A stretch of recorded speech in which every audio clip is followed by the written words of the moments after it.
आप लोग को होमवर्क में टाइप 2 दिया गया था, है ना? कोशिश करके आए हैं?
चलिए ध्यान दीजिए, हम लोग कल टाइप 2 शुरू किए थे। अब देखते हैं आप लोग बनाए हैं कि क्या किए हैं, या स्पीड में हम बनाते चले।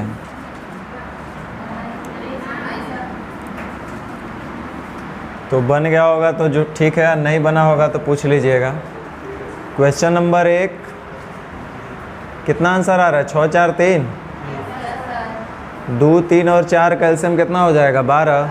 तो 2 6 के 12, 3 4 के 12, 4 3 12, है कि नहीं? वैसे ही 2 नंबर का 2 3 और 5 से कटने वाली राशि 30। तो 30 लाने के लिए 2 को 10 से, 2 को 15 से, 3 को 10 से, 5 को 6 से, यानी 15:10:6 होगा। उसी तरह से 1 2 और 4 से कटने वाली राशि 4 होगा। तो 4 लाने के लिए 1 को 4 से गुना, 2 को 4 बनाने के 2 से गुना, 4 को 4 लाने के लिए 1 से गुना, यानी 4:2:1।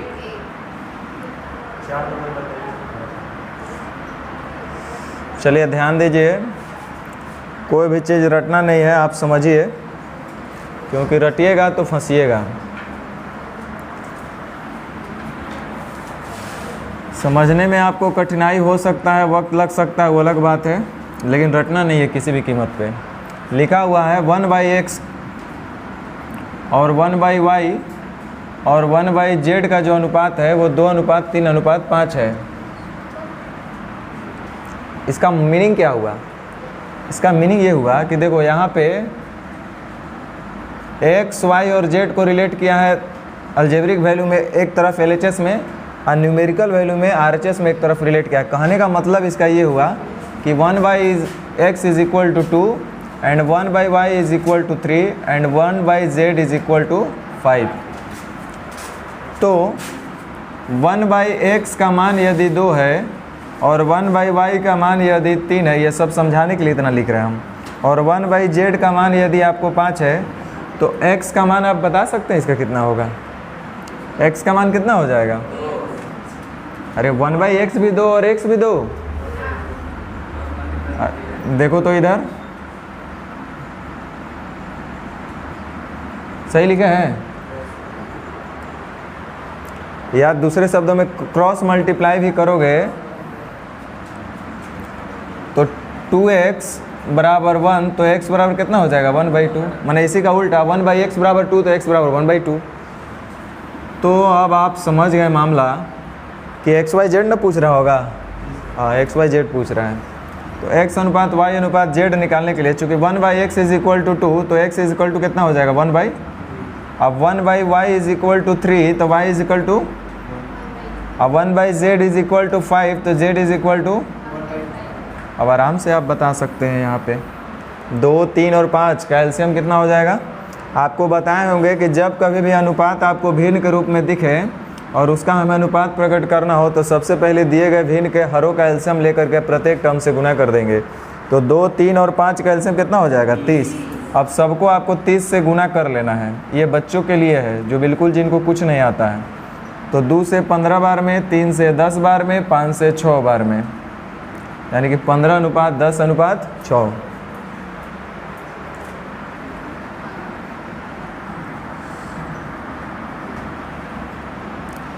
सेम वैसा ही आपका, अच्छा ये ऐसा होना चाहिए, ये आपका बराबर में होगा a/3 is equal to b/4 is equal to c/5। ये है आपका a/3 is equal to b/4 is equal to c/5। और फिर हमसे a b c अगर पूछा जाए तो आपको बताए होंगे कि जब कभी भी दो अथवा दो से अधिक राशि आपस में बराबर के रूप में दिया रहे और हमें उसका अनुपात प्रकट करना हो तो सबसे पहले उनके कोफिशिएंट को उलट लेंगे। तो कोफिशिएंट को उलटने का मतलब 1/3, a का कोफिशिएंट है 1/3 तो उल्टेंगे तो हो जाएगा 3, और इसका कोफिशिएंट है 1/4 तो उल्टेंगे तो हो जाएगा 4, इसका कोफिशिएंट c का है 1/5 तो उल्टेंगे तो हो जाएगा 5। यानी कि डायरेक्ट बोल देंगे 3:4 नहीं बोलेंगे। इसका मतलब कहीं भी अगर आपके आज के बाद दिखे 1m/2 बराबर n/5 बराबर p/7 तो डायरेक्ट आप m/n/p का अनुपात डायरेक्ट कितना बोलिएगा, 2:5:7 नहीं बोल सकते हैं।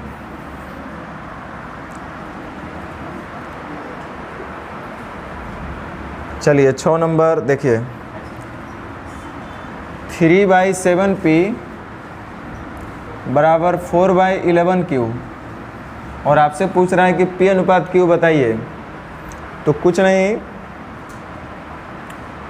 ये तो बराबर के भी मान सकते हैं लेकिन के तो बच्चा वाला नियम हुआ। हम लोग बोले कि जब कभी भी अनुपात अगर बराबर के रूप में जब कभी भी दो अथवा दो से अधिक राशि आपस में बराबर के रूप में दिया रहे और हमें उसका अनुपात प्रकट करना हो तो सबसे पहले कोफिशिएंट को उलट लेंगे। तो देखिए हम अगर बोलेंगे कि p का कोफिशिएंट कितना है तो आप बोलिएगा 3/7 तो उल्टेंगे तो हो जाएगा 7/3।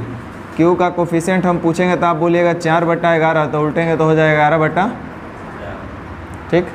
अब यहाँ से एक चीज़ को ध्यान रखना, बहुत यूज होगा, 2 का यूज बहुत ज़्यादा होता है। तो ये चलते यहाँ पे हम थोड़ा सा एक बात बताएंगे, क्योंकि आप लोग को हम ये मान के चलते हैं कुछ नहीं आता है यहाँ से तो कुछ नहीं। तो हम अभी ये जानते हैं कि जब कभी अनुपात यदि भिन्न के रूप में आ जाए तो वैसे स्थिति में दिए गए अनुपात का हर का एलसीएम लेकर के प्रत्येक टर्म से गुना कर देंगे। यानी कि पहला हम क्या कर सकते थे कि 3 और 4 का एलसीएम यानी कि 12, तो 12 से गुना कर लेंगे। तो 3 से 4 बार में 4 7 28, 4 से 3 बार में 11 3 33, ये आपका निकल गया p अनुपात q। वही आपसे पूछ भी रहा था। लेकिन अगर ऐसा आपको कहीं पे आज के बाद आए 7/3 अनुपात 11/4 तो हम डायरेक्ट क्या बोलेंगे, 7 चौक 11 तिया यानी कि 28/33। ठीक है। तो कभी भी इस तरह का अगर आपके पास कभी आ जाए 4/5 अनुपात 6/7 तो डायरेक्ट बोलिएगा 7 चौक 28/6/30। ठीक है।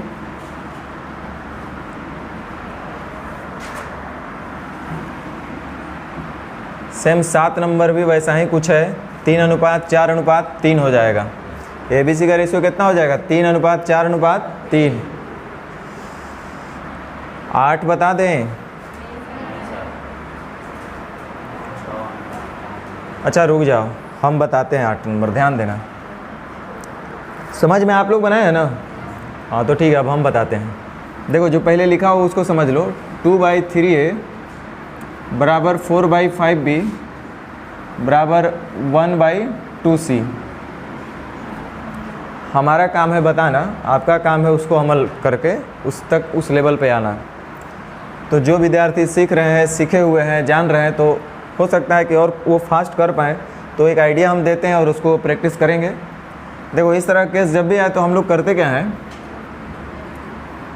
हम बताए थे कि जब कभी भी दो अथवा दो से अधिक राशि आपस में बराबर के रूप में दिया रहे और उसका हमें अनुपात प्रकट करना हो तो सबसे पहले उनके कोफिशिएंट को उल्टेंगे। तो यहाँ पे a का कोफिशिएंट है 2/3 तो उल्टेंगे तो हो जाएगा 3/2। b का कोफिशिएंट है 4/5 उल्टेंगे तो 5/4। और c का कोफिशिएंट है 1/2 तो उल्टेंगे तो हो जाएगा 2/। इसके बाद हम लोग क्या करते हैं कि एलसीएम जो लेते हैं वो किसका लेते हैं, कोई बताओ? हर का। हर कहाँ से आया पता है?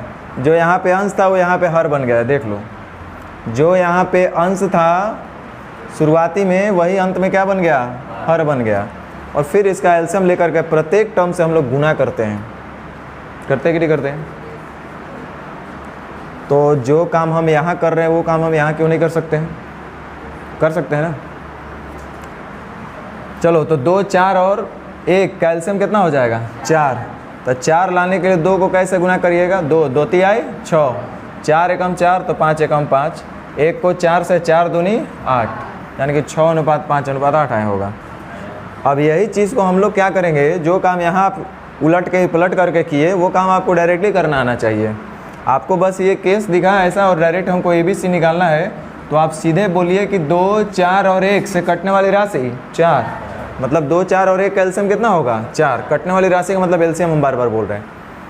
तो 4 लाने के लिए 2 को कैसे गुना करना पड़ेगा, 2 बार में जाएगा ना, तो 2 तिहाई यानी ये हो गया 6।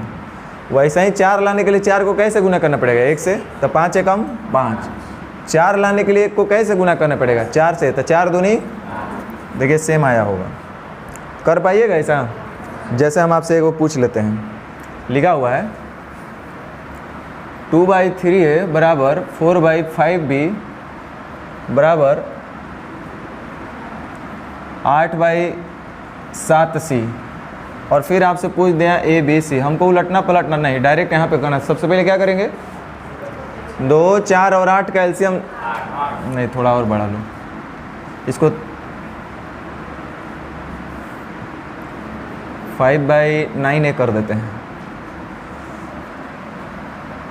चलो अब हमको ABC का रेशियो निकालना है, तो सबसे पहले क्या करेंगे, 5, 4 और 8 का एलसीएम लेंगे, तो कितना आएगा बोलो, 5, 4 और 8 का कटने वाली राशि कितना आएगा 40। तो 40 लाने के लिए 5 को कई बार पढ़ा पड़िएगा 8, तो 8 नवा 40 लाने के लिए 4 को कैसे गुना, तो 10 बचे। 40 लाने के लिए 8 को कैसे गुना, 5 सते, यही आपका होगा। कर पाएंगे? तो ये हम नहीं कुछ कर पाएंगे, मेरा तो काम है आइडिया देना, और उसको अमल करना आपके लिए, उसको प्रैक्टिस करके करना पड़ेगा। जैसे देखिए ये क्या लिख रहा है, कह रहा है यदि x का मान 10% अब बराबर है y का मान 15% बराबर है z का मान 20% के। कह रहा है कि x का मान का 10% वो बराबर है y के मान का 15%, और ये बराबर है z के मान का, और आपसे यहाँ से पूछ रहा है कि x अनुपात y अनुपात z बताइए। देखो कई एक रास्ता है, पहले समझ लो, सब रास्ते को तो नहीं बताएंगे लेकिन कम से कम कुछ कुछ बता दे रहे हैं, ध्यान दो। इसको हम कुछ नहीं तो पहले तो x/10/100, इसमें अधिकांश लोग तो ऐसे किए होंगे नो डाउट, और कुछ लोग नहीं भी किए होंगे। z का 20/100, देखो इस 100 का यूज क्यों नहीं है और बराबर के केस में क्यों कॉमन होकर कट सकता है, हम ये सिखाने का प्रयास कर रहे हैं। जैसे यहाँ पे 10, 15 और 20 भी कॉमन है तो कटेगा, तो हमारा सिखाने का उद्देश्य यही है कि आखिर हम क्यों काटेंगे, और ये परसेंटेज ये सब जो कॉमन में है क्यों कटेगा, या अन्य भी 10, 15, 20 में भी कोई कॉमन होंगे तो क्यों कटेंगे, वो हम बताने का प्रयास कर रहे हैं। देखो अभी हम कुछ नहीं कर रहे हैं, हमको इतना ही दिख रहा है कि जब कभी भी 2 अथवा 2 से अधिक राशि आपस में बराबर के रूप में दिया रहे और हमें उसका अनुपात प्रकट करना हो, तो सबसे पहले उनके कोफिशिएंट को उलट लेंगे। तो इसका x का कोफिशिएंट है 10/100, तो उल्टेंगे तो हो जाएगा 100/10, और ये हो जाएगा 100/15, और ये हो जाएगा 100/20। तो आप गौर से देखिएगा कि 100 हर जगह कॉमन है, कौन चीज़ है कॉमन है ना। आइए देखो यहाँ भी कॉमन मिल रहा है, 5 दूनी 10, 5 तिहाई 15, 5 चौके। इसका मतलब दो बात सीखें कि अनुपात में ऊपर वाला ऊपर से कट जाएगा, नीचे वाला नीचे से कट सकता है, और बराबर के केस में रहे कोई भी चीज़ तो वो भी आपस में अगर कॉमन होंगे तो कट सकते हैं। तो यहाँ से 3 बात आपको सीखना था कि अगर ऊपर में कोई चीज़ कॉमन नज़र आए तो ऊपर में काट सकते हैं, नीचे में अगर कुछ कॉमन नज़र आए तो नीचे भी काट सकते हैं। अब आपके पास जो क्वेश्चन में दिया हुआ है,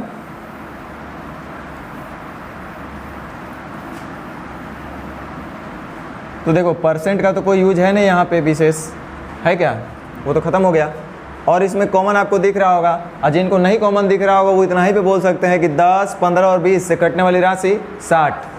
तो 60 लाने के लिए 10 को 6 से गुना, 60 लाने के लिए 15 को 4 से गुना, 60 लाने के लिए 20 को 3 से गुना, होगा कि नहीं होगा। और जिनको कॉमन दिख रहा होगा वो क्या करते हैं, 5 दूनी 10, 5 तिहाई 15, 5 चौके।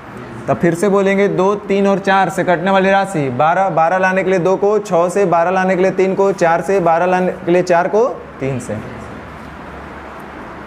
समझ में आ रहा है जो बोल रहे हैं कुछ बात। ज़्यादा स्पीड में नहीं ना बोल रहे हैं।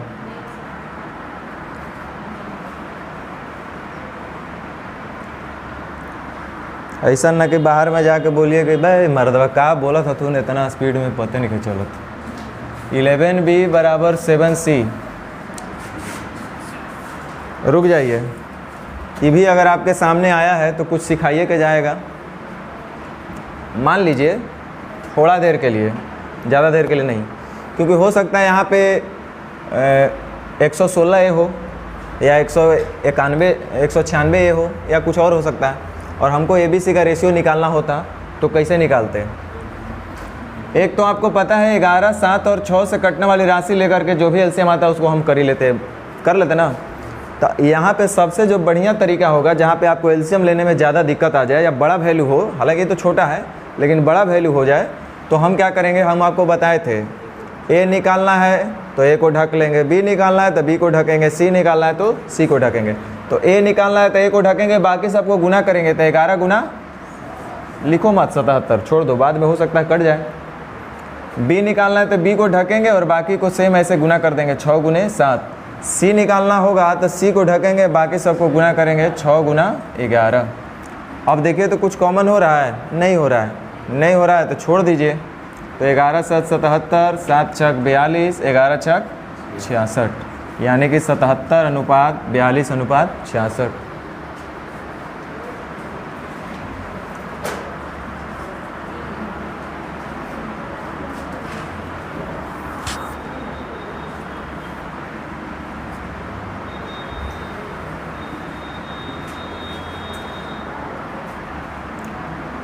चलिए 11 नंबर देखिए, कह रहा है एक धन को M N P के मध्य इस तरह से बांटना है कि M के भाग का 2 गुना, N के भाग का 4 गुना तथा P के भाग का 3 गुना आपस में बराबर है।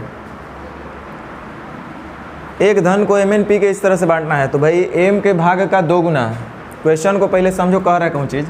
M के भाग जो भी होगा उसका डबल करेंगे और N का भाग जो भी होगा उसका 4 गुना करेंगे और P का जो भी भाग होगा उसका 3 गुना करेंगे, तब जाके ये सब हो जाएगा आपस में बराबर। तो इसका मतलब पहले हमको M का भाग पता होना चाहिए, N का भाग पता होना चाहिए और P का भाग पता होना चाहिए। तो देखिए M N P जो है वो लोग हैं, वो राशि नहीं है। हम क्या करेंगे कि जो लोग हैं उन्हीं को राशि मान लेंगे, ताकि बाद में हमको पता चल जाएगा कि M किसका वैल्यू था, N किसका वैल्यू था। अदरवाइज X Y Z तो मान ही सकते थे, लेकिन X Y Z मानेंगे तो फिर हमको पता करना पड़ेगा कि X किसके लिए हम लोग माने हैं, Y किसके लिए माने हैं और Z किसके लिए माने हैं। तो इसलिए जैसे क्रय मूल्य को CP ही हम लोग मान लेते हैं, विक्रय मूल्य को हम लोग SP ही मान लेते हैं, तो वैसे ही यहाँ पे आदमी को जैसे हम लोग M मान लेते हैं, औरत को W मान लेते हैं, तो वैसे ही हम लोग यहाँ पे क्या करेंगे, M का जो हिस्सा मिला होगा, M का जो भी हिस्सा होगा उसको हम क्या मान लेंगे, M ही मान लेंगे, X Y Z नहीं मानेंगे। आप M को X मानिएगा तो बाद में आपको पता करना पड़ेगा कि हु वाज X या हु इज़ X। यहाँ पे हम M का वैल्यू ही M मान लिए और दूसरा N जो है तो उसका हम मान लिए कि उसका हिस्सा कितना रुपया रहा होगा, N रुपया रहा होगा, और P का हिस्सा P रुपया रहा होगा, हिस्सा जो भी उसको मिला होगा M N P का। तो कह रहा है कि M का भाग का जो 2 गुना है, तो M का तो हिस्सा M रुपया है, उसका डबल करेंगे तो 2M होगा। N के भाग का 4 गुना, तो N का हिस्सा हम मान लेते कि N रुपया रहा हो और उसका 4 गुना, तो यानी कि 4N। और P के भाग का 3 गुना, तो हम मान लिए हैं कि P का हिस्सा P रुपया रहा होगा, तो उसका 3 गुना यानी कि 3P। और ये सब है आपस में, तो देखिए सब है आपस में बराबर का मतलब यही हुआ ना।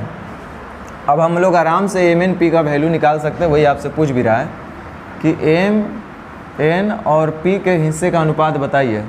तो M का हिस्सा M रुपया माने थे, N का हिस्सा N रुपया माने थे, P का हिस्सा P रुपया माने थे, यानी कि जो आएगा वो उनके हिस्से का ही अनुपात आएगा। तो आराम से बोलेंगे 2, 4 और 3 से कटने वाली राशि 12, 12 लाने के लिए 2 को, 6 से 12 लाने के लिए 4 को, 3 से 12 लाने के लिए 3 को, 4 से, यानी कि 6:3:4।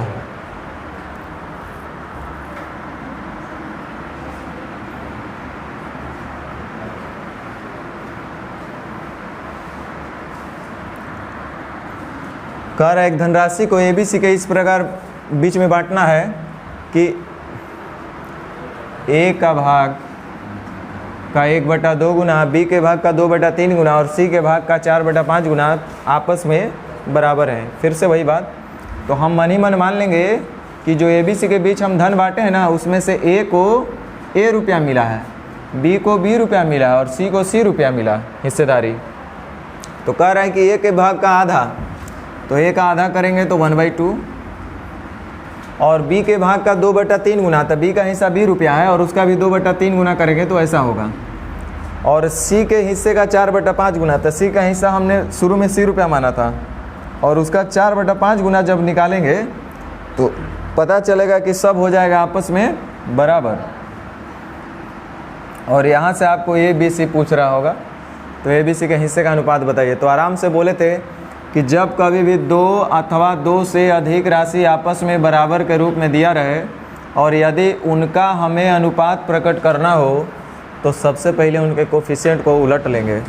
लेकिन अब चूँकि आप बुजुर्ग हो चुके हैं तो अब आपको उलटना पलटना नहीं है, आप यहीं से सीधे बोलिए 1, 2 और 4 से कटने वाली राशि कितना होगा 4।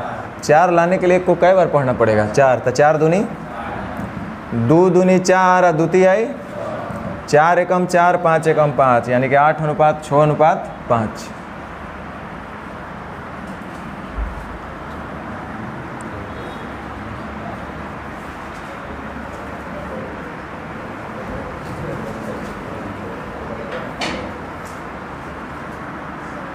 कह रहा है एक संख्या का आधा दूसरी संख्या के 0.09 के बराबर है। कोई बात नहीं, एक संख्या को हम a मान लेते हैं, दूसरी संख्या को b मान लेते हैं। कह रहा है एक संख्या का आधा, एक संख्या a था और उसका जब हम लोग आधा करेंगे तो 1/2 हो जाएगा।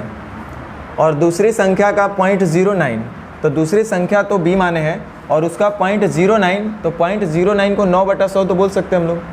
0.09 को कितना बोलेंगे तो 9/100।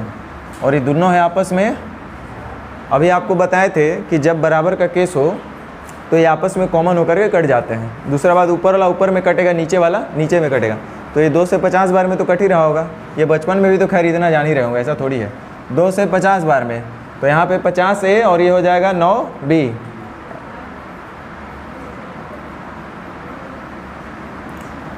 अब आपसे पूछ रहा होगा कि संख्या का अनुपात क्या है, तो संख्या का अनुपात मतलब पहली और दूसरी, चाहे दूसरी और पहली। तो पहली संख्या हो जाएगा 9 और दूसरी संख्या हो जाएगा 50। तो पहली और दूसरी का पूछता तो 9:50, दूसरी संख्या और पहली संख्या पूछेगा तो 50:9। अब रुक जाओ, यहाँ से कुछ एक बात हम बताएंगे बहुत काम का, क्योंकि आगे भी ये सब बहुत यूज होगा। जैसे ये आया 50A = 9B, ऐसा बहुत आएगा, बहुत ही आएगा, हर एक चैप्टर में आएगा। 25 वस्तुओं का क्रय मूल्य 20 वस्तुओं के विक्रय मूल्य के बराबर है। 5 औरत का काम 25 आदमी के काम के बराबर है, तो हमेशा ही याद रहेगा। लाभ हानि के बराबर है, तो 50A = 9B है। इसको हमको डायरेक्टली A/B लिखना था, जैसे हमने लिखा। तो आप एक्चुअल में क्या करते हैं, देखो 50A = 9B है, तो आप ऐसे लिखते A/B। A के साथ गुना करने पर कितना आना चाहिए 50, तो एक मतलब 50 को यहाँ रखेंगे तो ना क्रॉस मल्टीप्लाई होकर के 50 ही होगा। अब B के साथ आना चाहिए 9, तो B को रखना पड़ेगा ऊपर, तो ना जाके B को 9 से गुना करेंगे तो 9B होगा। यानी कि A/B = 9:50, ऐसा हम बोल सकते थे। A/B का मतलब A/B = 9:50।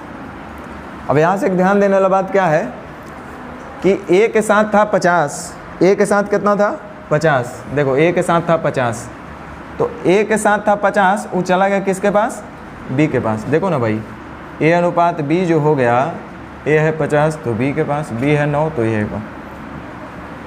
A के पास था 50 तो वो B के पास चला गया, और जो B के पास था वो कहाँ आ गया, A के पास। यानी हम कहना ये चाहते हैं कि कहीं पे आपको लिखा हुआ है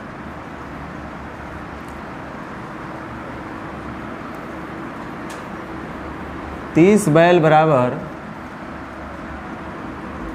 41 गाय, तो आप डायरेक्ट बोल दीजिएगा बैल और गाय का अनुपात सीधे बोलना होगा आपको। गाय के साथ 41 है तो गाय आएगा बैल के पास, और बैल के साथ 30 लगा हुआ है तो वो चल जाएगा गाय के पास। होगा कि नहीं होगा? इसका मतलब अगर कहीं पे लिखा है 29M = 30P, तो M/P जल्दी से बोलिए कितना होगा 30/। कहीं लिखा हुआ है 25 वस्तुओं का क्रय मूल्य 28 वस्तुओं के विक्रय मूल्य के बराबर है, तो हम डायरेक्ट बोल सकते थे CP और SP का अनुपात कितना होगा। SP 28 है तो C, और ये हो जाएगा 25। बोलेंगे ना? इसका मतलब ये हुआ कि फिर से एक छोटू सा एग्जाम्पल,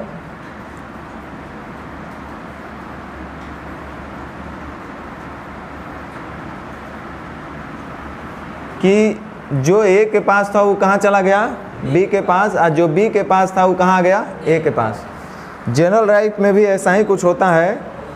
जो आप ध्यान दीजिए इधर, हम फिर से बोल रहे हैं, जो ए के साथ था, ए के साथ कौन था 5, वो किसके पास गया, बी के पास। और बी के पास कौन था 6, ये किसके पास आ गया, दुख का बात है। इसका मतलब ये हुआ कि जो आज आपके साथ है, इसके साथ कौन है, जो आज आपके साथ है वो कल किसी और के साथ होगा, और जो कल किसी और के साथ था वो आज आपके साथ होगा। होता भी ऐसा ही कुछ है। चलिए ध्यान दीजिए,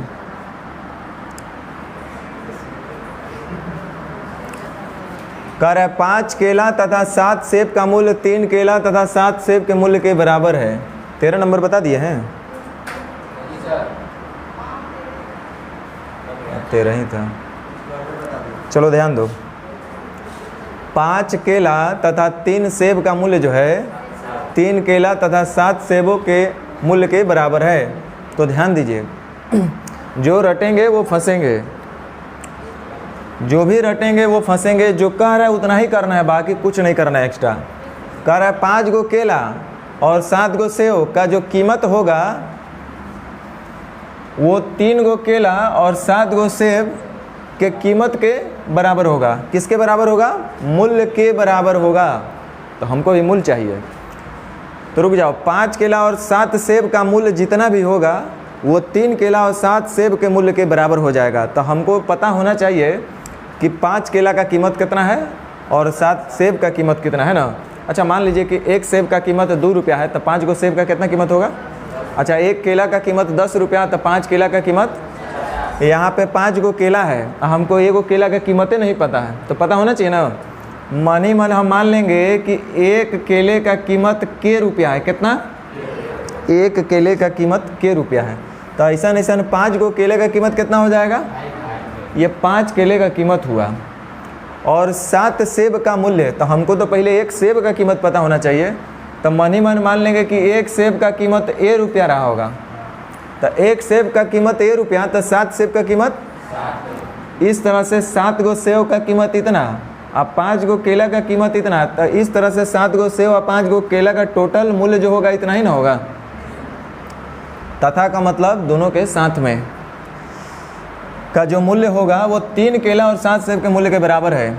चूँकि रेट तो अभी भी कांस्टेंट है, बोला नहीं है कि पहले का कश्मीरी केला है और दूसरा जो है ये राजस्थानी केला, ऐसा तो कुछ बोला नहीं है।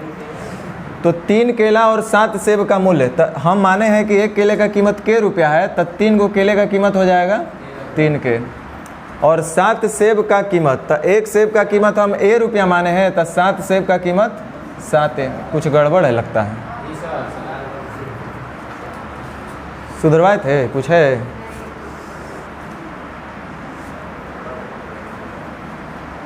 क्योंकि केला, ये एप्पल तो गायब हो जा रहा है। चलो कुछ होता, मान लो कि 8 रहता, मान लेते हैं,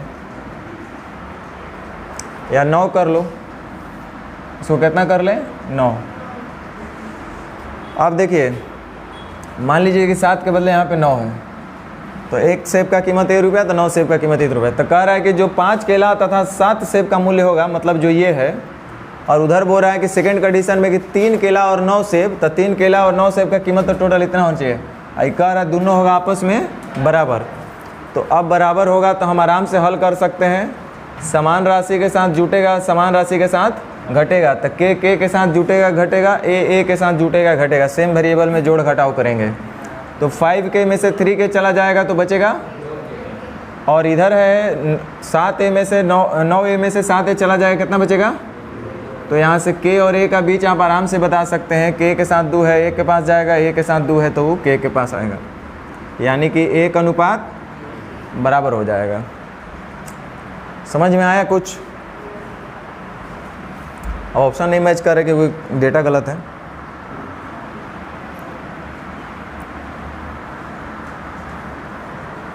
करे 5 केले का मूल्य 9 संतरे के मूल्य के बराबर है। अब जब आप जान गए तो अब बार बार वही चीज़ नहीं समझाएंगे। मान लेते हैं 1 केले का कीमत के रुपया, तो 5 केले का कीमत 5 के। 9 संतरा का, 1 संतरा का दाम हम मान लेते हैं 1 रुपया, तो 9 संतरा का दाम 9s, और दोनों है आपस में बराबर। तो केला और संतरा के कीमत का अनुपात हो जाएगा 9:5। तो पूछ रहा है 1 केला तथा 1 संतरे के मूल्य का अनुपात बताइए, तो 9:5। आपके मन में कुछ सवाल होगा तो बोलिएगा, मन में मत रखिएगा कम से कम, नहीं तो फिर तो पढ़ना व्यर्थ है।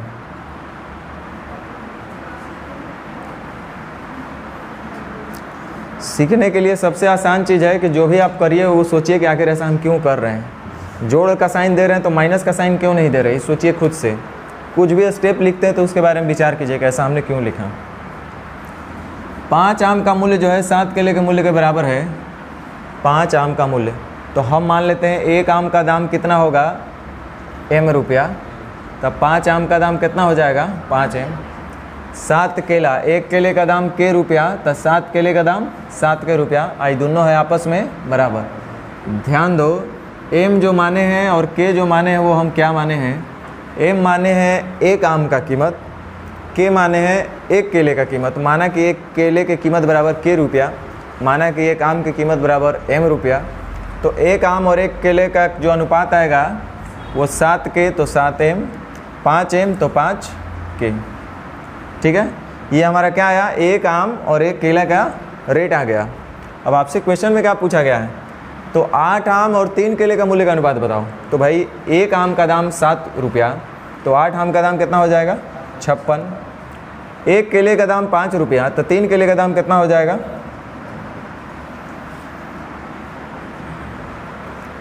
समझ में आया कि हैंग करने लगे।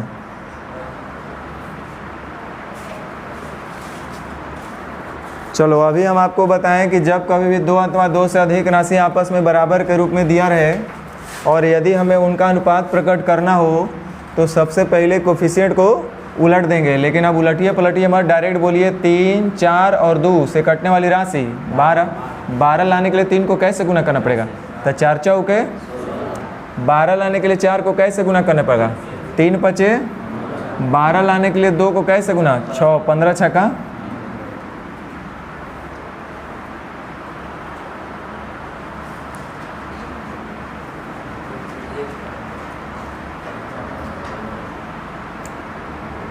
कह रहा है यदि a का 4/15 जो है वो बराबर है b के 3/, हम बोले थे कि नीचे से नीचे कटेगा, ऊपर से ऊपर भी कटेगा, तो कटता है तो काट दो और नहीं तो छोड़ दो। ऐसे तो आपको दिख रहा है 5 से 3 बार में नहीं कट रहा है, या तो डायरेक्ट आप a अनुपात b लिखो। देखो इधर ध्यान दो, इसका गुना क्रॉस मल्टीप्लाई होगा तो 5 के 20a क्या हो जाएगा, 20a, तो a b के पास जाएगा। अब 15 या 45 b, तो b a के पास आएगा। 5 9 45 और 5 के 20, 9:4। या आप डायरेक्ट कर सकते थे, इसको यहाँ से कट रहा है तो काट दो, 5 3 15। अब देखो 3 3 का 9b, तो 9b होगा तो 9a हो जाएगा, और 4a तो 4b हो जाएगा, 9:4।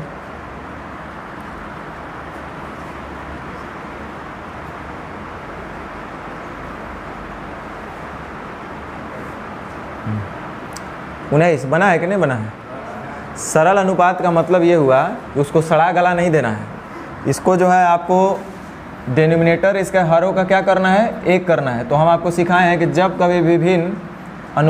कभी अनुपात भिन्न के रूप में रहे और उसका हमें अनुपात प्रकट करना हो तो सबसे पहले भिन्न का जो हर होगा उसका एलसीएम लेकर प्रत्येक टर्म से गुना कर देंगे।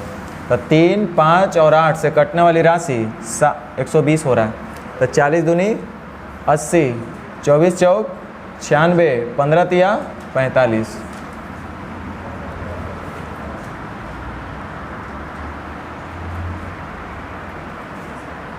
अंत भला तो सब भला। a का 30% बराबर b का, a का 30% बराबर है b का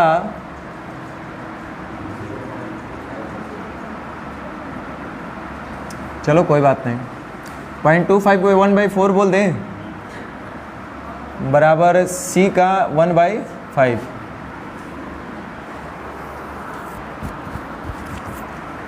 देखो इसको जब हम लोग हल करेंगे तो ये 3/10 हो जाएगा। कितना हो जाएगा? इतना तो हल कर सकते थे आप लोग ना। 10 4 3 एलसीएम तो 3 आ रहा है, तो 3 आ रहा है तो डायरेक्ट ABC का रेशियो बोल दीजिए।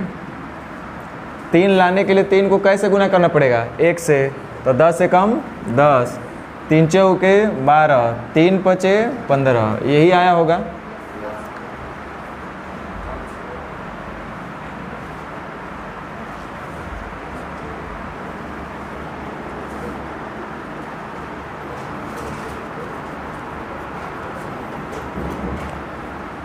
चलो, नेचर 2 भी आप लोग को होमवर्क में दिया गया था, है ना? तो आप मुझे बता दीजिए, जो नहीं बना होगा आप पूछिएगा। क्वेश्चन नंबर 1 बना है कि बताना है? 2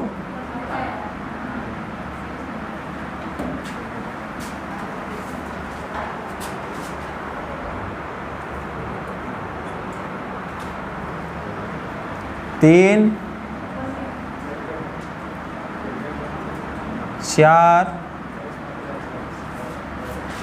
4 बना है। 8:15 है ना। 5, चलो 5 देखो, कह रहा है यदि A बराबर 1/3 और B बराबर, ना इसमें गड़बड़ है, ये 1B होगा, तब 1/3B होगा और B बराबर 1/2C होगा। अब आराम से कर सकते हैं। इसको हम बोल सकते हैं 3A बराबर 1B, है ना। इसको हम बोल सकते हैं 2B बराबर 1C। तो यहाँ से A अनुपात B हम डायरेक्ट लिखेंगे। A के साथ 3 है तो B के पास जाएगा, B के साथ 1 है तो A के पास आएगा। सही बोल रहे हैं। और यहाँ से B अनुपात C हम लोग लिख सकते हैं। B के साथ 2 है तो C के पास जाएगा, C के साथ 1 है तो B के पास आएगा। अब यहाँ से हमसे पूछा गया ABC, तो आराम से ABC हम लोग बता सकते हैं।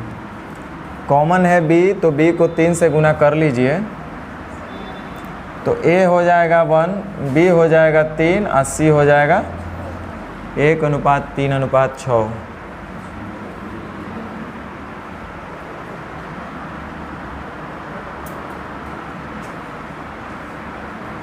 देखो 6 नंबर भी ऐसा ही कुछ है।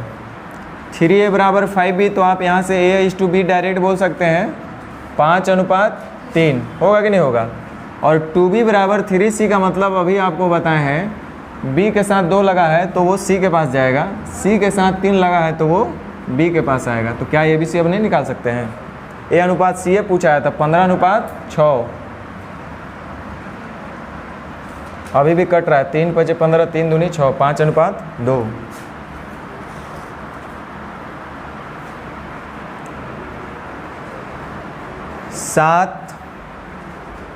सात बताना है। 8 का आंसर कितना आया है? आप बताइए 8 का आंसर कितना आया है? बैठ के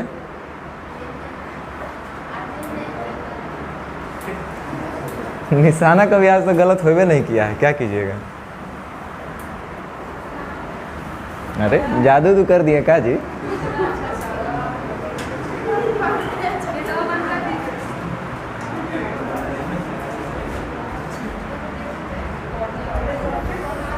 सवाल पूछना मना है इनसे।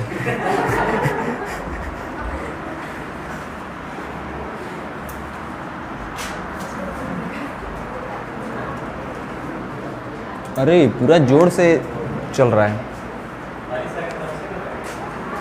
आएगा तो ना।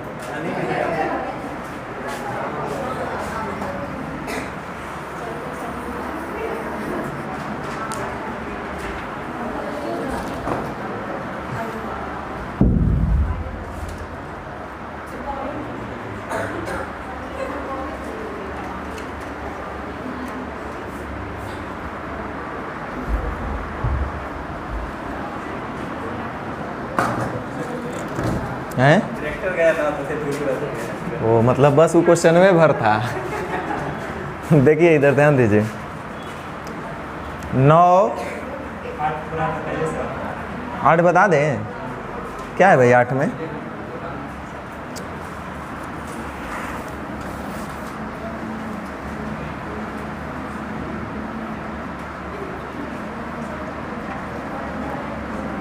अच्छा डबल कॉमन, तो ये तो हम सिखाए हैं आपको, ऐसा थोड़ी था कि हम नहीं सिखाए थे। ये तो बेवकूफ़ वाला क्वेश्चन है, क्वेश्चन में गड़बड़ है। आपसे पूछ रहे हैं अनुपात बी अनुपात सी बताओ, तो 2 अनुपात 3 अनुपात 4 हम कहेंगे, और कौन सी कहेंगे? अरे क्वेश्चन में गड़बड़ है, इसमें और कुछ रहा होगा। नहीं तो ऐसा लगता है ABC दे क्या ABSC पूछेगा आपसे, कुछ गलत है।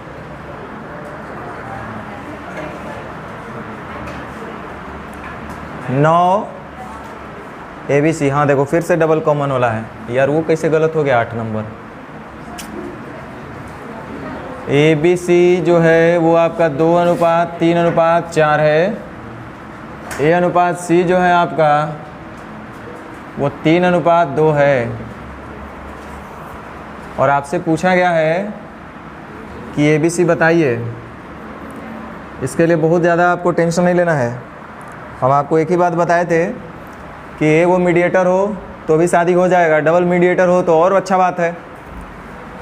किसी की जगह देखते होंगे कि रोज़ अगुआ आ रहा है, या किसी का एक वो रहता है बेचारा, तो यहाँ समय दूधू को दिख रहा है हमको, ए भी और सी भी, जिसको जिससे अपना दिल जमता है अपना करो काम, कोई दिक्कत नहीं है। ए का किसी को मीडिएटर दिख रहा होगा तो ए से शुरू करेगा, किसी को सी से दिख रहा होगा तो वो सी से करेगा। एक काम करो, आप ही बताओ कि हम किससे चलें। चलो ए से चलते हैं। तो ए यहाँ पे 2 है, यहाँ पे 3 है, तो ए को जब सेम करेंगे तो गारंटी है कि सी को भी सेम होना चाहिए। अदरवाइज सी को सेम करते हैं तो फिर ए को सेम होना चाहिए। आप बोले कि ए से शुरू कीजिए, चलो ए से शुरू करते हैं। तो ए यहाँ पे 2 है तो 3 से गुना कर देंगे, और यहाँ पे ए 3 है तो इसको 2 से गुना करेंगे। और जब अनुपात के नियम अनुसार ए को 2 से गुना किए तो रिमेनिंग टर्म को भी उसी संख्या से गुना करना पड़ेगा, ताकि मूल अनुपात में कोई प्रभाव भी न पड़े। अब इसको 3 से किए हैं तो इसको भी 3 से करना पड़ेगा, और इसको भी 3 से करना पड़ेगा। अब सी को थोड़ा सा चेक करो कि सेम हुआ क्या। सी यहाँ पे कितना है 12, और ये तो यहाँ पे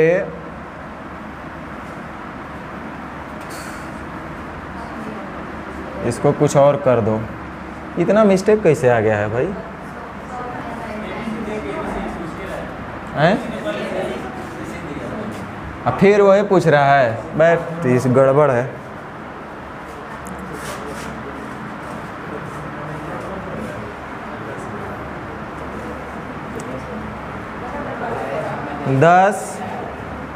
दस बता दें।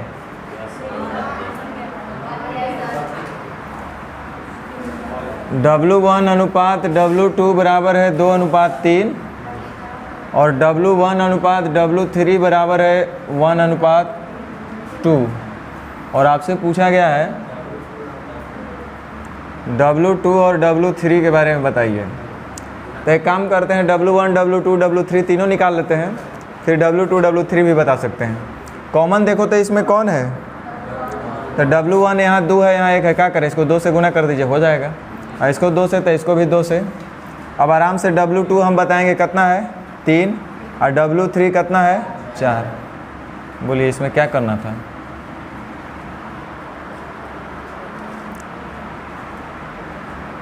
BCD, हाँ ये क्वेश्चन शायद सही है। बना है कि बता दें?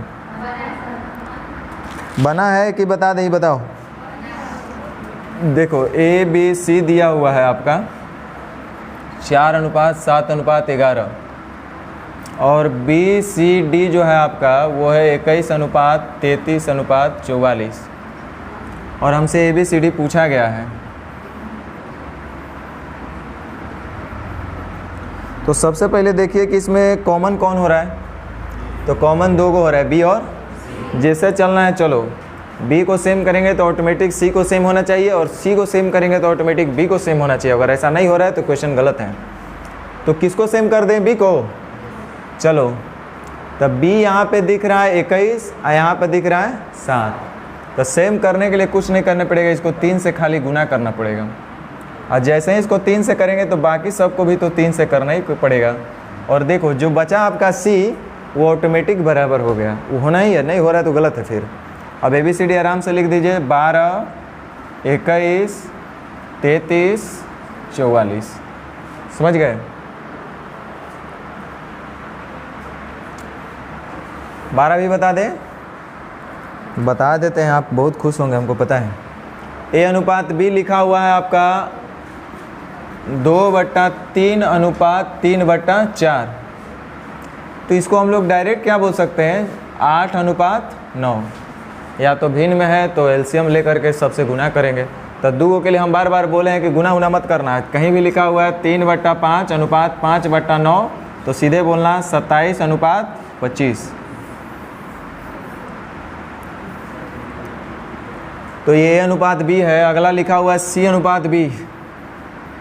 C अनुपात B आपको दिख रहा है 4/6 या 2/3।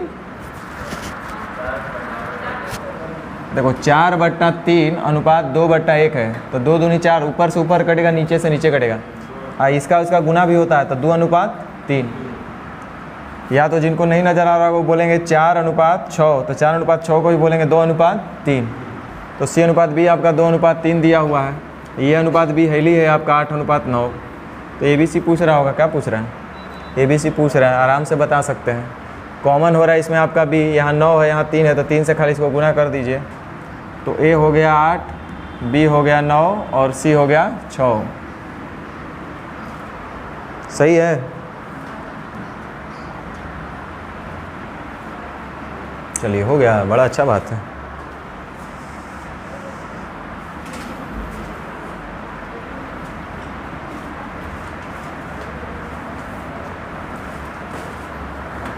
तो आप 3 केस अभी देखें कि जब आपका भिन्न के रूप में दिया रहे, जैसे 2/3, 3/4, 5/7 और इसका हमें ये रेशियो निकालना हो तो कैसे निकालेंगे। दूसरा हम लोग देखें जब बराबर के रूप में दिया रहे,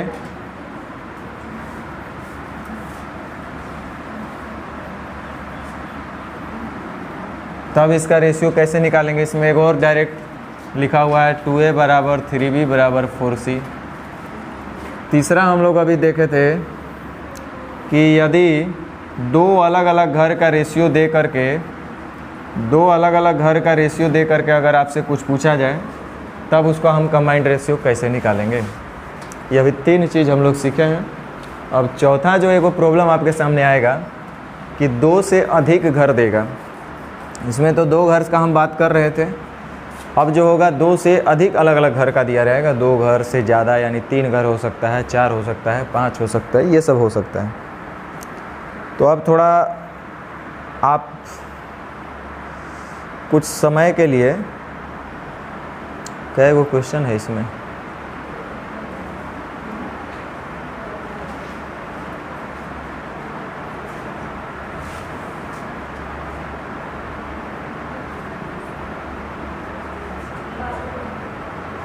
आप लोग कोई किताब उताब रखे हुए हैं यहाँ पे दीजिए तो। हैं? अरे वो तो यहाँ भी है। चलिए छोड़ दीजिए, कोई बात नहीं है तो कोई दिक्कत नहीं है।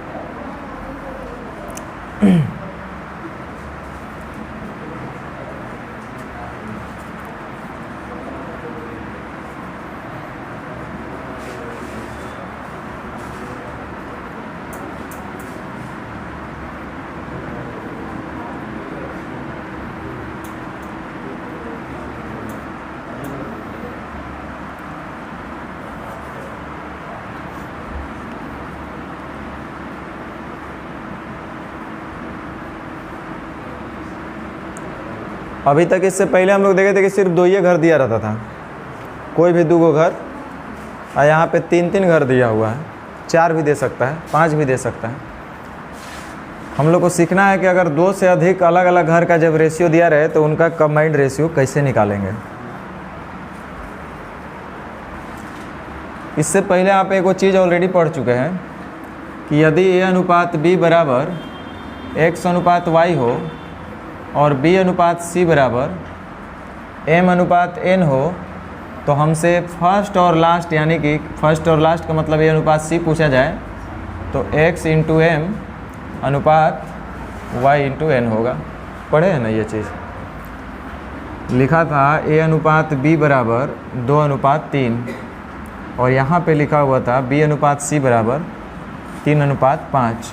और आपसे a अनुपात c अगर पूछा जाएगा तो डायरेक्ट बोलिएगा 2 तिहाई 6 और 3 पचे 15। ये तो आप देखे थे। तो जब ये बात आप देखे थे, फर्स्ट वाले को निकालना आप पहले से जानते हैं और लास्ट वाले को। तो यहाँ भी फर्स्ट और लास्ट निकालना सबसे आसान काम है। फर्स्ट निकालने के लिए क्या करेंगे? सामना सामनी गुना करेंगे। तो 2 चौके 8, 8 तेरी का फर्स्ट टर्म का मतलब यहाँ फर्स्ट टर्म कौन है? ए, और अंतिम टर्म का मतलब अंतिम टर्म कौन है? बी है। अंतिम टर्म डी है। तो फर्स्ट टर्म और लास्ट टर्म अगर हम लोग को निकालना होगा तो ये बहुत आसान काम है, सामना सामनी गुना करेंगे। तो फर्स्ट टर्म निकल गया, सामना सामनी गुना किए।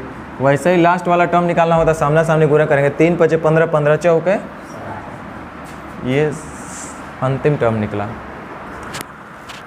हमको पता है थोड़ा सा आपको तकलीफ़ होगा, लेकिन एक समय के बाद आप बहुत अच्छे से इसको कर पाएंगे, क्योंकि जब हम कर पा रहे तो आप भी कर पाएंगे, सीधा सी बात है। एक बात हमको बताइए, हम राइट और लेफ़्ट दोनों तरफ से चल सकते हैं और चलेंगे भी, पहले सीखो। ये आपका क्या निकला है? ए के बाद हमको क्या निकालना है? बी। वैसे ही अगर ये बी होता तो बी के बाद हमको सी निकालना होता। वैसे ही अगर ये सी होता तो सी के बाद हमको डी निकालना होता। तो फिलहाल हम ए निकाले हैं, और ए के बाद हमको कहाँ पे जाना है? बी। तो जो आपके पास है मतलब आपके पास ए का वैल्यू है, और उसके बाद हमको जाना कहाँ है? बी पर। तो हम ए और बी का जो एक घर में कहीं पे रिलेशन दिया होगा, उसी से उसका तुलना करके आगे बढ़ पाएंगे। तो यहाँ पे ए और बी देखो, यहाँ भी है ए और बी 2 जगह दिख रहा है आपको। बी तो इस घर में भी है और इस घर में भी है। लेकिन हम एक आपसे क्वेश्चन पूछते हैं, और ये समझाने के लिए काफ़ी है, टाइम ज़्यादा हम नहीं ख़राब करेंगे आपका। लिखा है बाबू कि ए अनुपात बी बराबर 3 अनुपात 4, अब बी अनुपात सी बराबर 5 अनुपात 6, और आपके पास कहीं दिया हुआ है कि b का जो मान है वो 20 है। b का मान कितना है? और आपसे पूछ रहा है कि तय काम कीजिए, c का मान कितना होगा, ये हमको बताइए। b का मान 20 है तो c का मान कितना होगा? 24। बहुत बढ़िया। देखो b का मान 20 है तो ये बताई है कि 20 का तुलना 5 से कर लीजिए, c निकालना है तो 6, यानी अनुपात 5 बराबर इतना, तो अनुपात 6 बराबर कितना? तो 5 से 4 बार में 4 छक। इनको ये दिमाग में आया, लेकिन हमको दिमाग में आया था कि 20 है अनुपात में b है निश्चित में 20, अनुपात में हमको दिख रहा है b का वैल्यू 4, और हमको c निकालना था, तो हम कैसे गुना कर दिए? 4 4 पचे 20, 5 छके 30। अब बोलो कि हम दोनों में सही कौन? हम दोनों में सही कौन है भाई? आप लोग हैं कि हम हैं? देखो 30 वाला है, सब मेरे फेवर में जा रहा है। 30 सही है। सोचो, आप कभी सोचे कि 2 अलग अलग घर, 2 से अधिक अलग अलग घर को हम लोग कंबाइंड रेशियो आखिर कर रहे हैं, तो क्यों कर रहे हैं? क्या वजह है? वैसे ही छोड़ देते। करने के पीछे कुछ तो रीज़न रहा होगा ना, कि आखिर क्यों कर रहे हैं हम? क्या ऐसा ज़रूरत पड़ रहा है कि कंबाइन करना ही पड़ रहा है? नहीं करते तो काम नहीं चलता क्या? इसलिए कि देखो, ये आपका A/B जो दिया हुआ है, ये एक अलग घर है, और B/C का दूर दूर से रिलेशन अभी फ़िलहाल इस दोनों घर से नहीं है। जब तक दोनों को कॉमन बना करके कंबाइंड रेशियो, मतलब एक साथ जब तक नहीं कर पाएंगे, एक तीसरा जो घर बनेगा दोनों को मिला करके, तो जब तक कंबाइंड रेशियो इनका नहीं होगा, और कंबाइंड रेशियो से जब तक बैलेंस नहीं करेंगे, तब तक हम आंसर नहीं निकाल पाएंगे किसी का अलग अलग। हाँ, अब जैसे ये जो बोली ना कि C इसका 24, ठीक है, हम मानते हैं कि सही है, लेकिन आप सही जगह डायरेक्ट गए तब। इन दोनों को डेटा को दिया हुआ है, दोनों के साथ अगर हमको निकालना होता तो कैसे करते? तो यहाँ से बोलते कि सर, कोई बोलता है कि 4 का तुलना करके 6 निकाल लेते हैं, तो गलत हो जाता। हाँ, 5 का तुलना 6 से किया तो वो सही हुआ। क्यों? क्योंकि दोनों एक ही घर का था। अब 4 का तुलना करके जब हम 6 के पास गए तो ये गलत हो गया, इसलिए कि दोनों अलग अलग घर का है, एक घर का नहीं है। अच्छा, एक घर का इसलिए नहीं है, आप खुद सोचो कि जब b का मान 4 होगा तो c का मान कितना होना चाहिए? 6। यही कहने का मतलब है ना, b का मान 4 तो c का मान, एक जगह कह रहे कि ना जब b का मान 5 होगा तो c का मान 6 होगा। तो दोनों बात एक साथ कैसे सही हो सकता है? कोई एक को नहीं सही होगा। इसलिए एक घर से डायरेक्ट दूसरा घर में हम लोग नहीं जा सकते हैं जब तक कि उनका कंबाइंड रेशियो ना हो। तो हम ये बोलना चाह रहे थे, अभी विशेष उस पर ज़्यादा फोकस नहीं करेंगे, क्लास के बाद जितना आर्गूमेंट करना होगा उस पर कर लीजिएगा। यहाँ पे हम ये बोलना चाह रहे हैं कि a/b एक अलग घर है, b/c एक अलग घर है और c/d एक अलग घर है, तभी तो हम ABCD का कंबाइंड घर बना रहे हैं, इकट्ठा इनको लिखना हम चाह रहे हैं। तो कभी भी हम b का अगर निश्चित वैल्यू सपोज दिया हुआ है, यहाँ पे ध्यान दो, b का कोई निश्चित वैल्यू मान लो कि यहाँ 30 दिया हुआ है और हमको c का निकालना है, तो कभी भी 3 से तुलना करके 5 वाला नहीं निकाल सकते हैं। तो c का तुलना 3 से, b का तुलना 3 से c निकालना है तो 5 से गुना, ऐसा नहीं कर सकते हम लोग। हाँ, b से अगर हमको c पे जाना है तो फिर यहाँ रास्ता है, b और c इकट्ठा ये बता रहा है कि b और c के बीच कैसा रिलेशन है। तो हम यहाँ से बोल सकते थे कि b का तुलना 4 से, c निकालना तो 5 से गुना, तो ये सही हो जाता। वैसे ही फिर से एक बार हम बोल रहे हैं, मान लो कि c का वैल्यू कुछ दिया हुआ हो 50, c का वैल्यू कितना दिया हुआ है, हमको d का निकालना है, तो बोलो कहाँ से तुलना करके जा सकते हैं? ये फर्स्ट घर है, ये सेकंड घर है और ये थर्ड घर है, बोलो किस घर से तुलना करना पड़ेगा? c का निश्चित वैल्यू दी है 50 और d का निकालना है, किससे तुलना करना पड़ेगा? बिल्कुल, इसीलिए हम जानबूझ के 50 लिखें कि 5 से तुलना करो। तो देखो, अगर जिनको दिमाग में आ रहा है कि c का वैल्यू 50 है और अनुपात में हमको c का वैल्यू 5 दिख रहा है, d तो निकालना ही है, तो d वाला एजा से मिल जाएगा तो गुना 4, तो ये मार खाने वाला काम हो जाएगा आपका। ये एक दूसरा घर है और एक दूसरा घर है, तो ये घर से डायरेक्ट छलांग लगाइएगा बिना किसी रिलेशन का, तो मार नहीं खाइएगा। सोचो, जब तक इन दोनों घर में आपका कोई रिलेशन नहीं होगा तो ऐसे जाके चाय पानी पी लीजिएगा? नहीं होगा। तो इसलिए हम इस घर से डायरेक्ट छलांग नहीं लगाएंगे, नहीं तो मार खाइएगा आप लोग। बहुत खुश है सर। अरे गलत बोल रहे हैं क्या? हम आपसे हम समझा रहे हैं लेकिन आप इसको मजाक में ले रहे हैं। हम सीधा तो बोल रहे हैं कि ये अलग घर है, ये अलग घर है, और जब तक इन दोनों घर के बीच रिलेशन नहीं होगा, सबको इकट्ठा नहीं कीजिएगा, एक जगह रहने वाले वो लोग होंगे नहीं, तो ऐसे किसी के घर में थोड़े आप चले जाइएगा। तो हम जब c का वैल्यू आपको दिए और हमको d का निकालना होगा, तो कभी भी बाबू हम c का तुलना 5 से करके d का वैल्यू 4 निकालना होगा, तो ऐसा हम लोग नहीं करेंगे, ये गलत हो जाएगा। हमको करना क्या पड़ेगा कि c और d का रिलेशन हमको एक जगह दिखना चाहिए, एक घर में होना चाहिए हमेशा। तो c और d एक घर में है यहाँ पे, तो c का तुलना हम 3 से करके और d निकालना है तो 4 से गुना, ये काम हम लोग कर सकते हैं। समझ में आया बात? तो चलिए,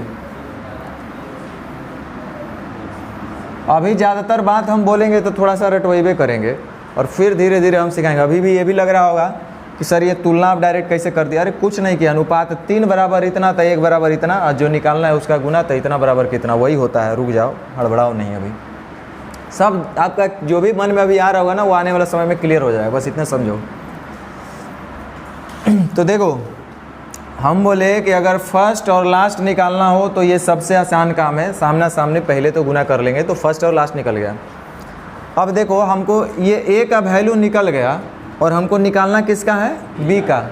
तो a और b जहाँ पे एक घर में होगा उसी से तुलना करके हम b वाला निकालेंगे। तो a और b देखो तो इकट्ठा यहाँ पे है कि नहीं है? तो a जो है हमारे हिसाब से 24 आया, अनुपात में कितना है? 2 है ना? तो अनुपात 2 बराबर 24 है, तो अनुपात 1 बराबर कितना आएगा? क्लास 3 में ले जा रहे हैं हम। और उसी तरह से हमको अनुपात 3 यानी कि b का वैल्यू निकालना है, तो अनुपात 3 बराबर कितना हो जाएगा? 24/2 गुना, अभी आगे हम लोग टाइप 7 में आएगा निश्चित राशि की तुलना करने पर आधारित, तो एक एक नियम हम यही पढ़ाएंगे आपको, ऐसे ज़्यादा हम लोग नहीं करेंगे। लेकिन फ़िलहाल फिर भी थोड़ा सा एक शॉर्ट इंट्रोडक्शन दे दिए कि डायरेक्ट ये काम हम लोग क्यों करते हैं। तो देखो, जो चीज़ दिया रहता है तो अनुपात 1 का वैल्यू उसी से हम लोग बैलेंस कर लिया। अनुपात 2 बराबर 24 तो 1 बराबर हमेशा वो नीचे चला जाएगा, और जितना भी अनुपात का आपको वैल्यू निकालना होगा तो हमेशा वो गुना में चल जाएगा। तो यही काम हम लोग बार बार करेंगे, एक एक नियम ही है और कुछ नहीं है। तो हम देख रहे हैं कि a का वैल्यू 24 है, अनुपात में कितना है 2। तो अब इसको रटंत विद्या जैसा हम आपको बात बोल रहे हैं कि फ़िलहाल आप कैसे इसको जल्दी में करें। तो जो दिया है उससे भाग लगाना, जो निकालना है उसको गुना कर देना। तो आपको ये क्या निकला है a, तो a से भाग लगाओ, कई बार में जाएगा, और निकालना कौन चीज़ है, तब b से गुना कर दो, 12 तिया। अब फिर से b निकल गया, तो उसके बाद हमको क्या निकालना है, तब b और c के बीच हम रिलेशन देखेंगे कि एक जगह कहीं पे है लोग। तो देखो दूसर का घर में बैठा हुआ है b और c, है कि नहीं। तो बोलो यहाँ पे b कितना है 36, तो जो दिया है उससे भाग लगाएंगे, जो निकालना होगा उसे गुना करेंगे। तो 36 का भाग लगाओ b से, 4 से कई बार में, और निकालना है तो उसको गुना कर दो, तो 9 5 रुक जाओ, ये तो आपका c निकल गया। मान लो कि d भी निकालना ही होता है, इसको थोड़ा देर के लिए भूल जाओ। तो ये जो निकला है उससे भाग लगाएंगे, जो निकालना होगा उससे गुना करेंगे। तो ये आपका c है, तो c से भाग लगाओ, कई बार में जाएगा, भाग लगाएंगे कई बार में जाएगा, और d निकालना है तो d से गुना कर दो, 15 चौके, रुक जाओ थोड़ा सा बैक गियर,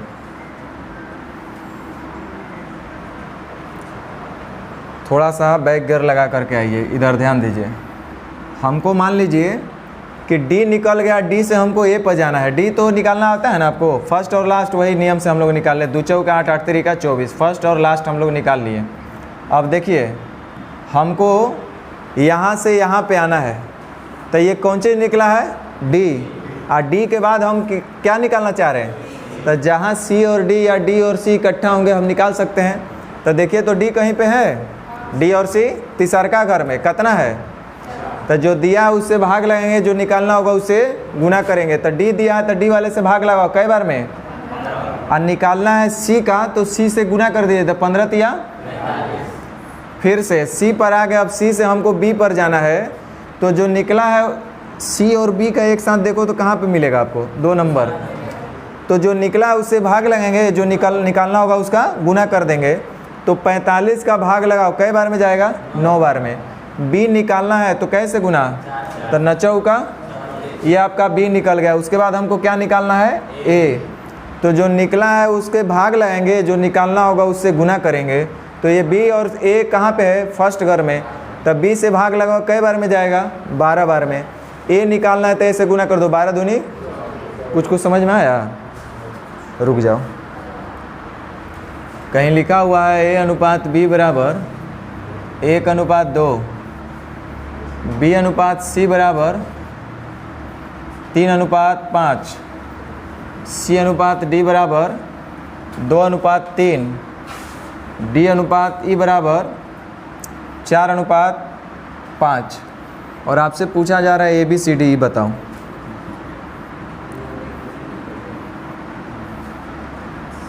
बताओ इसमें फर्स्ट टर्म कौन सा है और लास्ट टर्म, तो फर्स्ट टर्म और लास्ट टर्म निकालना होगा तो बड़ा आसान है, सामना सामनी गुना करेंगे। तो 1 गुना 3 3, 3 गुना 2 6, 6 गुना 4 6 चौका। उसी तरह से अंतिम टर्म भी निकालना है तो बड़ा आसान काम है, 2 गुने 5 2 5 10, 10 तिया 30, 30 5। अब राइट से या लेफ्ट से कैसे हूँ, चलो आपका दिमाग दोनों तरफ से चलना चाहिए। चलो यहाँ ध्यान दो, अगर हमको ये फर्स्ट टर्म निकलना है उसके बाद हमको निकालना है b, तो जो a और b जहाँ पे होगा उसी घर से हम हमेशा कंपैरिजन करेंगे। तो a देखिए तो कहीं a और b इकट्ठा दिया है तो 1 नंबर में, तो जो दिया है उससे भाग लगाएंगे और जो निकालना होगा उसका गुना करेंगे। तो 24 को 1 से भाग लगा दो, कई बार में, और जो निकालना है उसका गुना कर दो 20 से, तो 24 दूनी। चलो ये b निकल गया, b से c पर जाना है, तो जो निकला है उससे भाग लगाएंगे, जो निकालना होगा उसे गुना करेंगे। तो c और b के हमको बात करना है, तो b और c 2 नंबर में, तो 48 को b से भाग लगाएंगे कई बार में, और निकालना है c, तो c से गुना कर दो, 16 5। अब ये आपका c निकल गया, c निकला तो c से भाग लगाओ, d निकालना तो d से गुना कर दो, तो c से भाग लगाओ कई बार में, अरे 40 बार में, और डी निकालना है तो डी से गुना कर दो। 40 दिया 20 से। अब ये डी निकल गया तो डी से भाग लगाओ, ई निकालना है तो ई से गुना कर दो। तो 120 को डी से भाग लगाएं, कई बार में जाएगा?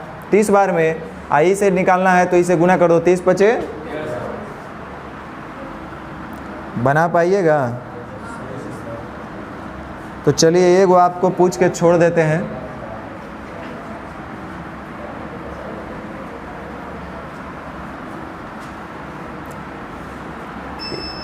एगो हम बता के और आपसे फिर आगे बढ़ते हैं। बहुत काम का है, आपके क्वेश्चन आएगा इस पर आधारित, और ये तो पक्का इशू हमको बताना पड़ता है तो आपको ही बताएंगे, कोई दिक्कत नहीं है। ए अनुपात बी बराबर लिखा हुआ है 2:3, नहीं,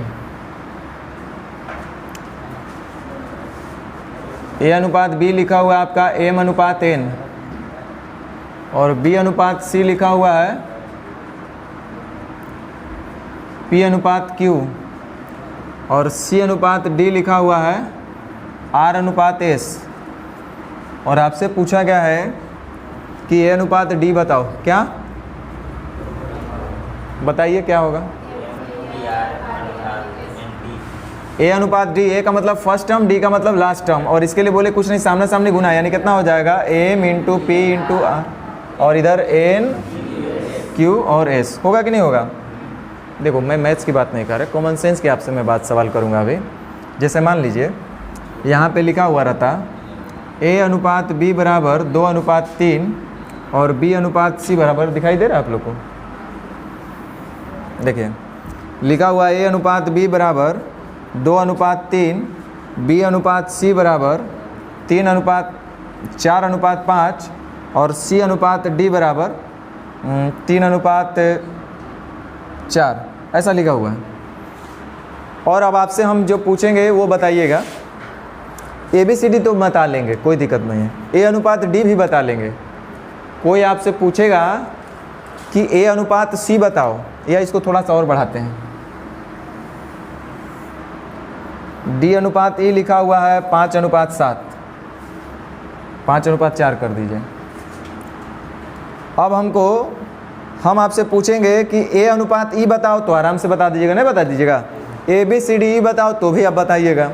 लेकिन हम चाह रहे हैं, ऐसा क्यों पूछ रहे हैं, इस पर क्वेश्चन आएगा इस लॉजिक पे, इसीलिए हम पूछ रहे हैं। हम चाह रहे हैं कि हमको A अनुपात D निकालना है, D फॉर दिल्ली वाला। A अनुपात D निकालना, तब कैसे निकलेगा? A अनुपात D कैसे निकलेगा? हमको A अनुपात D चाहिए रे भाई। अच्छा एक बात बताओ, मैं मैथ्स की बात नहीं कर रहा, A अनुपात D के लिए इसको, ये जो ये बीच में आ गया, इसको कोई ज़रूरत है क्या इसका? देखो तो इसका कोई ज़रूरत है A अनुपात D के लिए? अगर इतना इन्फॉर्मेशन आपको दे दिया जाए, A अनुपात B है, B अनुपात C है, C अनुपात D है, तो क्या आप A अनुपात D नहीं बता सकते हैं? बता सकते हैं। 2 चौके 8 तरीके 24, 15 चौके यानी 24:60, है कि नहीं? वैसे अगर हम आपसे इतना इन्फॉर्मेशन दे दिए, पता है कभी कभी ज़्यादा इन्फॉर्मेशन देने से भी कन्फ्यूजन हो जाता है। ये ज़्यादा दे दिया इसलिए कन्फ्यूजन हो गया। ये अगर नहीं दिया रहता तो आप A अनुपात D फट से बोल देते हैं। तो अगर आपसे पूछता कि अब इसमें A अनुपात C बताओ, तो क्या होता? अरे A अनुपात C के लिए इन दोनों का जरूरत है क्या? नहीं है। सिर्फ इतना से ही आप A अनुपात C बता सकते हैं, 8:15।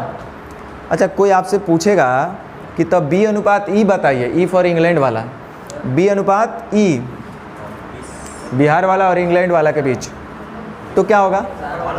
उसके लिए इसका तो कोई ज़रूरत नहीं है। B अनुपात E बताने के लिए हमको ये 3 घर काफ़ी है ना, तो हम बता सकते हैं 4 × 12 = 60, अब 5 चौका 20 चौका 80। सही है। अब आपको कुछ पूछना है तो पूछ सकते हैं। आपको इसमें अगर कुछ लग रहा है कि सर अगर ऐसा पूछता तब क्या होता, पूछो। आप लोग को अगर कुछ लगता है तो पूछ लीजिए।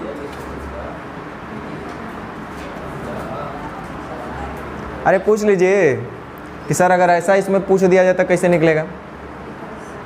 हम आपको मौका दिए तो पूछ लो, क्या पता किसका डाउट कैसा रहता है, हमें हमेशा क्लास में रहता है इसलिए हम पूछ रहे हैं।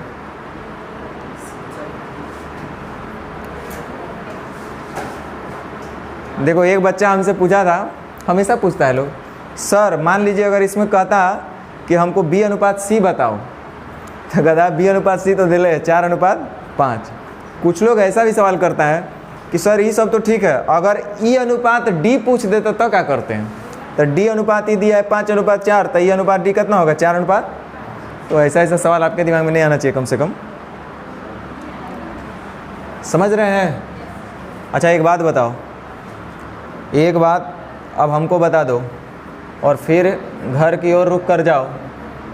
ए अनुपात बी लिखा हुआ है, एम अनुपात एन, एम कई नंबर पे आता है?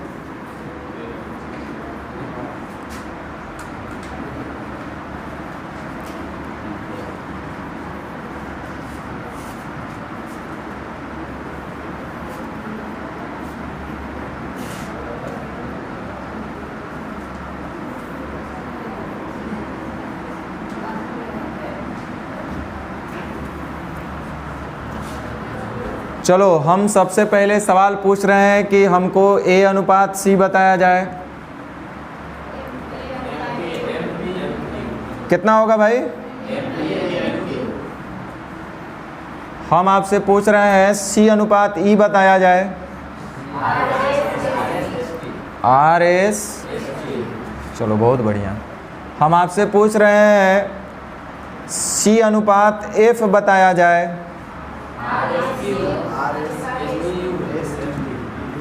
और एस टी भी है ना। वैसे ही हम अगर आपसे पूछे ए अनुपात एफ बताइए।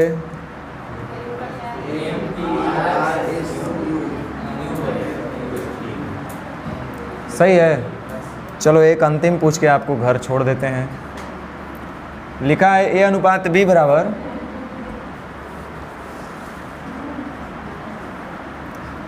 एम अनुपात एन, बी अनुपात सी बराबर एम अनुपात एन, सी अनुपात डी बराबर एम अनुपात एन, डी अनुपात ई बराबर एम अनुपात एन, ई अनुपात एफ बराबर एम अनुपात एन।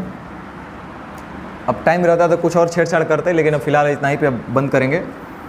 हम आपसे अगर पूछें कि आप हमको ए अनुपात एफ बता दो,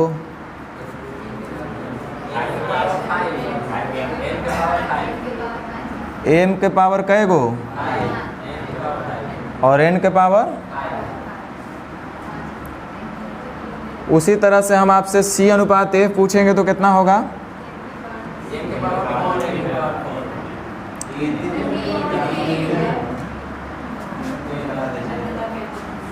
सही है ना। तो आज भर इतना ही रहेगा और होमवर्क आप लेते जाइए कुछ कुछ। नेचर 3 को आप पूरा ट्राई करके आइएगा।